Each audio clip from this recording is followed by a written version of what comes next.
Assalamualaikum warahmatullahi wabarakatuh. Saya Leni Dwi Sudarsono akan mempresentasikan tentang jenis karya ilmiah dan kegiatan ilmiah. Jenis karya ilmiah dan kegiatan ilmiah dibedakan menjadi dua, yaitu yang pertama berdasarkan sifat, yang kedua berdasarkan materi.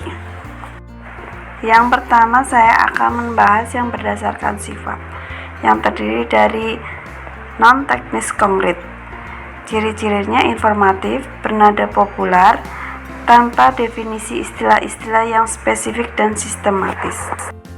Berikutnya teknis umum, mempunyai ciri-ciri keseluruhnya informatif, kata-katanya bersifat teknis tanpa definisi, tidak mengejar keuntungan pribadi, tidak bersifat penilaian, namun meletakkan masalah secara umum, konkret, dengan susunan dan nada normal, tidak ada ajakan emosional, dan ditujukan kepada pembaca berpengetahuan teknis.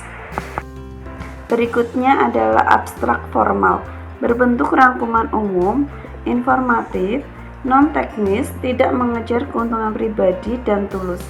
Selain itu juga mengetengahkan ide-ide orang lain, tetapi tanpa dukungan bukti.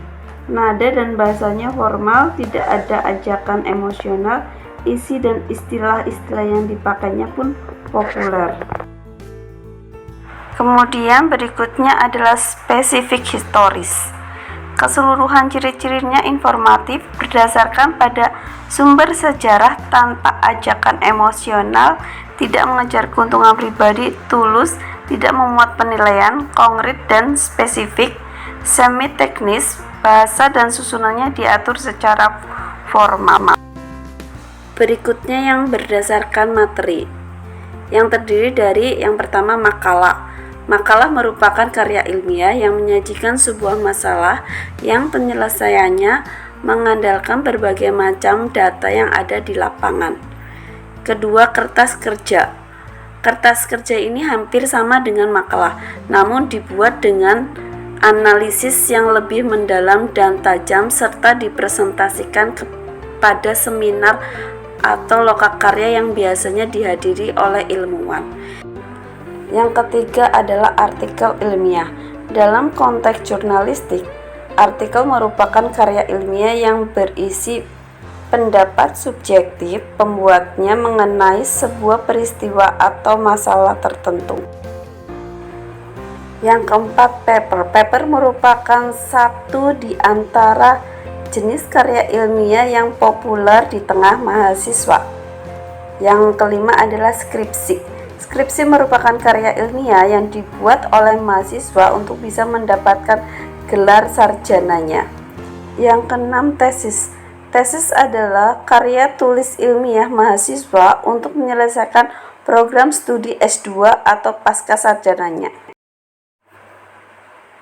Yang ketujuh adalah disertasi. Disertasi atau PhD adalah tesis diperuntukkan bagi mahasiswa program S3 atau meraih gelar dokter.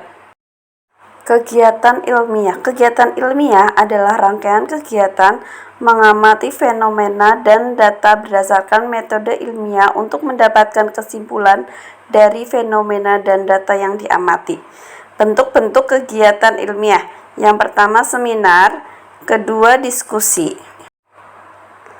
ketiga diskusi panel, keempat simposium, dan yang kelima lokakarya.